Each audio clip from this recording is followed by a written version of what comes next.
Assalamualaikum warahmatullahi wabarakatuh. Ibunda Anas bin Malik, nama aslinya adalah Malikah binti Milhan.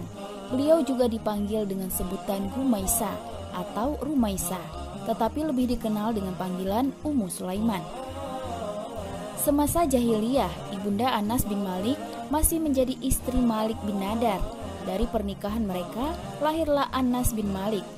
Tatkala Allah Subhanahu wa taala mengutus Nabi Shallallahu alaihi wasallam dengan membawa ajaran Islam, Ummu Sulaiman termasuk orang yang bersegera menyambutnya, lalu masuk Islam bersama kaumnya. Selanjutnya, dia mengajak suaminya, Malik, agar turut memeluk agama Islam. Namun, dia enggan masuk Islam, memarahi Ummu Sulaiman, bahkan meninggalkannya. Malik bin Nadar pergi ke Syam hingga ia meninggal di sana. Namun, situasi itu tidak pernah menggoyahkan pendiriannya sedikit pun.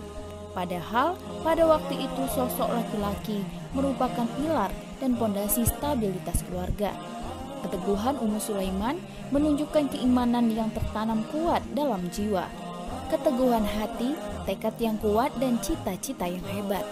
Ummu Sulaiman merupakan sosok wanita yang bijaksana. Dalam sebagian riwayat yang sahih disebutkan bahwa Ummu Sulaiman radhiyallahu anha mengajari putranya Anas baca tulis ketika umurnya belum genap 10 tahun.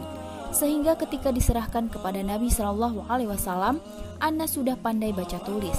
Imam Ahmad meriwayatkan di kitab Musnadnya, Anas berkata, Ummu Sulaiman menggandeng tanganku beberapa saat setelah kedatangan Rasulullah Shallallahu alaihi wasallam di Madinah. Ummu Sulaiman membawaku menghadap Rasulullah Shallallahu alaihi wasallam sembari berkata, "Wahai Rasulullah, aku ingin menyerahkan anakku ini. Dia anak yang sudah bisa menulis." Anas melanjutkan, "Maka aku melayani beliau selama 9 tahun.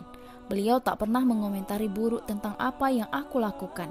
Misalnya, mengatakan kamu buruk atau kata-kata buruk sekali hasil kerja." Persembahan Ummu Sulaiman yang tak kalah penting lainnya kepada anaknya Anas, sekaligus ini juga menunjukkan kecerdasannya, bahwa Ummu Sulaiman enggan menikah lagi sepeninggalan suaminya, Malik bin Nadar. Ummu Sulaiman mau menikah lagi dengan syarat Anas sudah tumbuh dewasa dan telah mengikuti majelis ilmu serta pandai bergaul dengan masyarakat.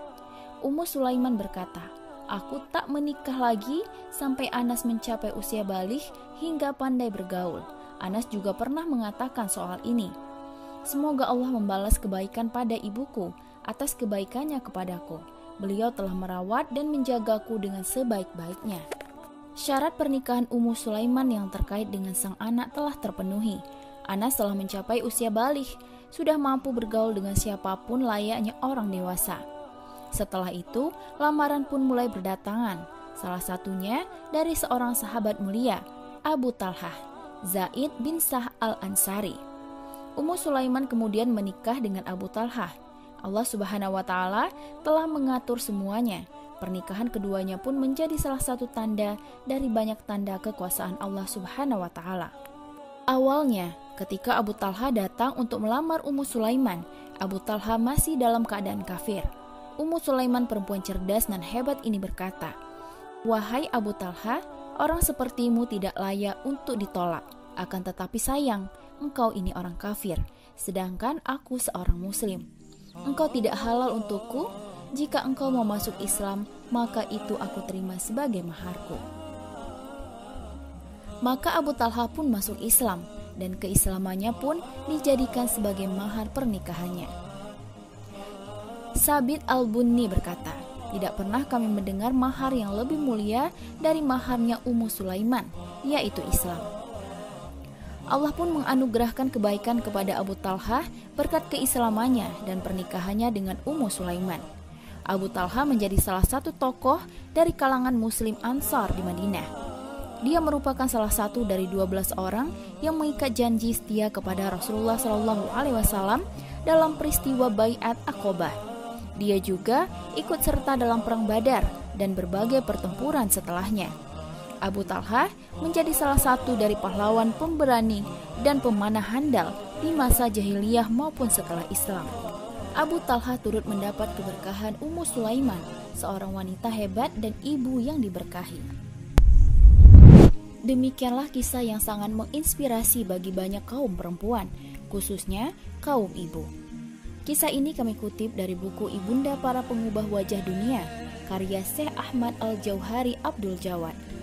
Semoga kita semua bisa memetik hikmahnya. Wallahu a'lam bishawab. Wassalamualaikum warahmatullahi wabarakatuh.